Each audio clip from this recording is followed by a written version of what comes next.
Hello दोस्तों, आपका इस्तकबाल है आपके अपने YouTube channel one step for goal पे। दोस्तों, अभी तक हमने जो कुछ पढ़ा है उसके बारे में अभी प्रैक्टिस सेट नहीं हुआ है। ये अभी तक का पहला प्रैक्टिस सेट है। इंशाल्लाह आपको बहुत ज़्यादा मदद मिलने वाली है और ये प्रैक्टिस सेट शुरू हो चुका है। इंशाल्लाह 1-2 दिन में वीडियो अपलोड होती रहेगी। अभी तक जो हमने पढ़ा है वहाँ से देखिएगा कि एग्ज़ाम में किस तरीके से सवालात पूछे जाते हैं। ये सी टेट हो, MP टेट हो, अदर कोई भी टेट एग्ज़ाम अगर आप दे रहे हैं तो आपके लिए बहुत ज़्यादा इम्पॉर्टेंट है ये प्रैक्टिस सेट। आप इसको देखेंगे तो आपको पता लगेगा कि आपके लिए कितना इम्पॉर्टेंट है ये क्वेश्चन। क्वेश्चन को हम शुरू करते हैं। देखिए पहला क्वेश्चन क्या है इसमें कि बच्चों में जबीली सलाहियत पाई जाती है। जबीली सलाहियत लफ्ज़ को समझिएगा। जबीली सलाहियत जो इन्नेट पावर है, बच्चे के अंदर जो तख्लीकी सलाहियत होती है वो किस तरीके से आप कैसे अंदाज़ा लगा सकते हैं। आप उर्दू ज़बान अगर पढ़ा रहे हैं तो बच्चों की जो जबीली सलाहियत है, जो इन्नेट पावर है, वो कैसे पता कर सकते हैं। तो इसमें ऑप्शन ए है लिखने में, बी है सुनने में, सी है सिर्फ ए, डी है ए और बी दोनों में। तो अब इसमें आप देखिए कि जबीली सलाहियत अगर लिखना भी होता तो लिखने में भी बच्चे की जो सलाहियत होती है वो भी उजागर होती है। तो इसमें ऑप्शन डी सही है।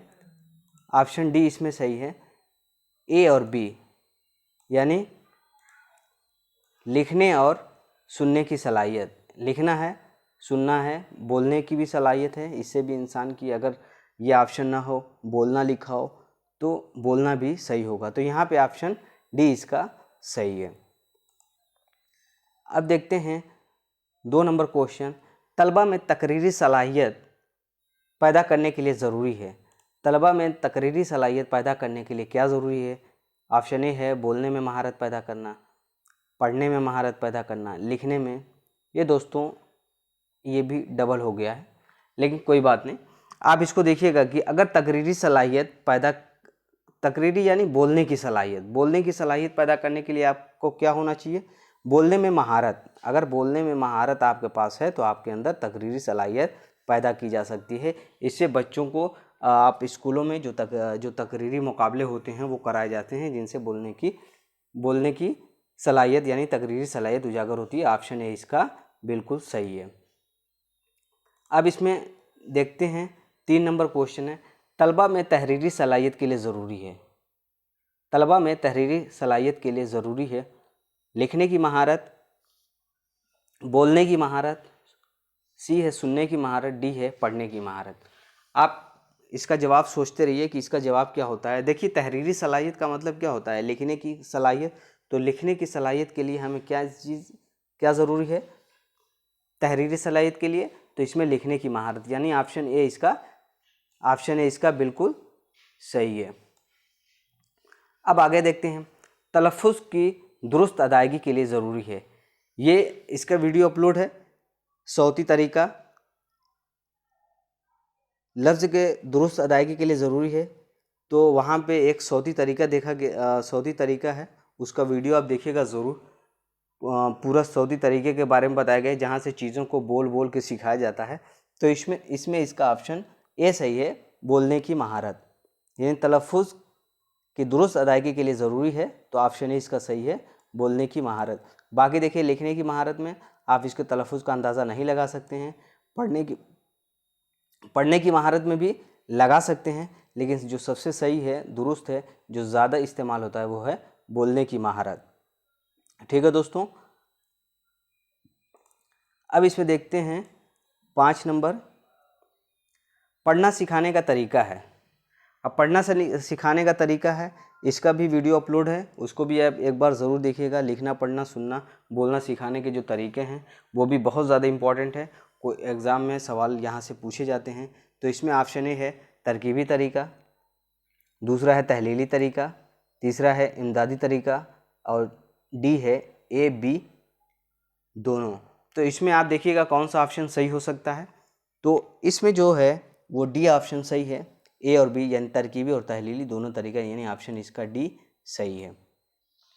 तरकीबी तरीके का हिस्सा नहीं है, इसको हम आगे और अच्छी तरीके से समझ लेंगे। जो हमने पढ़ाया है अभी तक, जो हम लोगों ने पढ़ा है, जो वीडियोज़ अपलोड हैं, उसको एक बार आप ज़रूर देखिएगा, तो आपको समझ में आएगा कि एग्ज़ाम में किस तरीके से सवालात पूछे जा रहे हैं। तरकीबी तरीके का हिस्सा नहीं है, तो इसमें देखिएगा तरकीबी तरीके का हिस्सा कौन सा नहीं है, तो इसमें अबजदी तरीका बिल्कुल ये भी है, हमने पढ़ रखा है। हरूफ तहज्जी का तरीका या अबजदी तरीका इसको कहते हैं, वो भी है। सौती तरीका ये भी है। ये जुमलावारी जो तरीका है वो तरकीबी तरीके का हिस्सा नहीं है, तो यानी इसका ऑप्शन डी इसका सही है। अब इसमें आगे देखते हैं 7 नंबर क्वेश्चन। पढ़ना सिखाने के तरकीबी तरीके का इक़दाम कहा जाता है। अब देखिए पढ़ना सिखाने के जो तरकीबी इक़दाम हैं क्या कहा जाता है, तो उसमें हम लोगों ने इसको पढ़ रखा है जुज़ से कुल की तरफ, यानी ऑप्शन ए है कुल से जुज़ की तरफ, ऑप्शन बी है जुज़ से कुल की तरफ, ऑप्शन डी है आसान से मुश्किल की तरफ, डी है कोई नहीं। तो इसमें ऑप्शन बी सही है, बिल्कुल ऑप्शन बी इसका सही है, जुज़ से कुल की तरफ। गौर करिएगा, इसी तरीके से यहीं से जो 4-5 क्वेश्चन होते हैं जहाँ से कंपटीशन शुरू हो जाता है।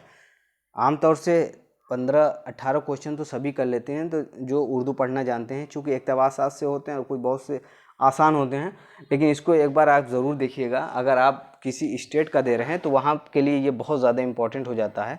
तो इसका बी ऑप्शन सही है, जुज़ से कुल की तरफ। ठीक है दोस्तों, अब आगे देखते हैं। तहलीली तरीके में इक़दाम किया जाता है, तो तहलीली तरीके में जो इक़दाम किया जाता है वो है ऑप्शन ए इसका है कुल से जुज़ की तरफ, बी है जुज़ से कुल की तरफ, सी है बड़े से छोटे की तरफ, डी है ए और बी दोनों।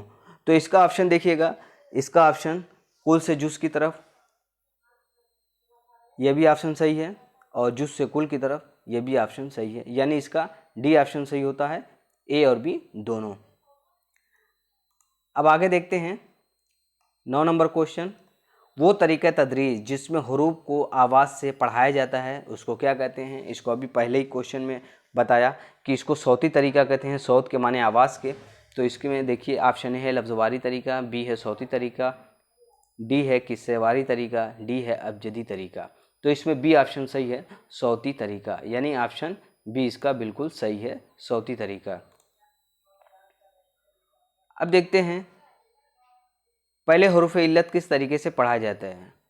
पहले हुरूफ इल्लत किस तरीके से पढ़ाए जाते हैं, तो इसमें है जो सौती तरीका जो बताया है वही है। ऑप्शन देखते हैं, ए सौती तरीका, बी है अबजदी तरीका, सी है तरकीबी तरीका, डी है तहलीली तरीका। तो इसमें ऑप्शन ए आपका बिल्कुल करेक्ट है, सौती तरीका। आप खुद देखिए कि आपके अभी तक जो हमने सीखा है वहाँ से कितने आपके नंबर आ रहे हैं। ये पूरा 15 क्वेश्चन है, इंशाल्लाह ज़्यादा से ज़्यादा पेडागोजी के क्वेश्चन, यहाँ से कॉन्सेप्ट भी आपका क्लियर होगा। अब देखते हैं, ये 10 नंबर हो गया। 11 नंबर क्वेश्चन, तदरीस का वो तरीका है जिसमें पहले हरूफ तहज्जी ज़हन नशीन कराए जाते हैं फिर आगे का अमल किया जाता है। तो इसमें क्या है, अबजदी तरीका, तरकीबी तरीका, तहलीली तरीका। तो इसमें दोनों तरीके हैं, अबजदी तरीका और तरकीबी तरीका, ये दोनों तरीका है, ए और बी दोनों तरीके हैं, यानी इसका ऑप्शन डी बिल्कुल सही है, अबजदी और तरकीबी दोनों तरीके। अब आगे देखते हैं 12 नंबर क्वेश्चन। तलबा को सबसे पहले आड़ी तिरछी व सीधी लाइनें खिंचवाने का तरीका किसकी देन है। तो ये बहुत ज़्यादा इम्पोर्टेंट है, ये किसकी देन है, तो ये है, आप ऑप्शन देखिएगा, इस तरीके को हमने पढ़ लिया है। ऑप्शन ए है पिस्टोलोजी का तरीका, बी है फ्रोबल का तरीका, सी है miss Helen park, Adam Gilchrist. तो इसमें कौन सा तरीका सही है, इसमें देखिएगा ए ऑप्शन इसका बिल्कुल सही है, पिस्टोलोजी का तरीका। इसमें आड़ी तिरछी रेखाओं के ज़रिए से बच्चों को हरूफ को लिखना सिखाया जाता है। ठीक है दोस्तों, अब देखते हैं 13 नंबर क्वेश्चन। पिस्टोलोजी तरीके तालीम में ख़त खिंचवाए जाते हैं, इसको भी हम अभी आगे देख लेते हैं। लेकिन यहाँ पे देखिए ख़त मुस्तकीम हमने देख रखा है, ख़त मुनाफी ये भी देख रखा है, गोल और चौकोर नुक्ते, ये भी देख रखा है, और सभी, यानी इसका ऑप्शन डी सही होता है कि ये सभी पिस्टोलॉजी तरीका है। ठीक है दोस्तों, आगे देखते हैं 14 नंबर क्वेश्चन। तदरीस का वो तरीका जिसमें लिखना सिखाने के लिए सबसे पहले लकड़ी और रेगमार्क पर हरूफ की शक्लें कटवाई जाती हैं और फिर उन पर बच्चों उंगलियां पर फिरवाते हैं, इसको कहते हैं।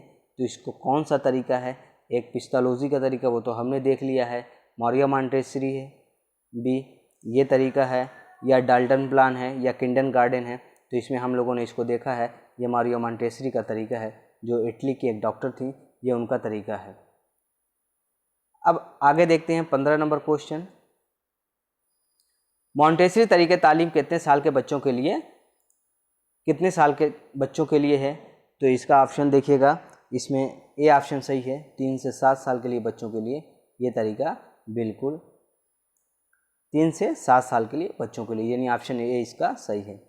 अब आगे देखते हैं जो अभी तक हमने पढ़ा था, ये देखिए, इसका वीडियो अपलोड है, ज़रूर आप एक बार देखिएगा। लिखना सिखाने के तरीके क्या हैं? अबजदी तरीका है, सौती तरीका है, पिस्टोलॉजी तरीका है और मॉन्टेसरी तरीका है। इसको हम लोगों ने, इसका वीडियो अपलोड है, इसको एक बार आप ज़रूर देखिएगा। और ये देखिए तरकीबी तरीका कैसे है, जुज़ से कुल की तरफ है, और तहलीली तरीका कुल से जुज़ की तरफ है। कौन कौन से तरीके हैं? लिखना सिखाने का तरीका है, पिस्टोलॉजी का तरीका, ये हमने पूरा देख लिया इसको, पिस्टोलॉजी के तरीके को।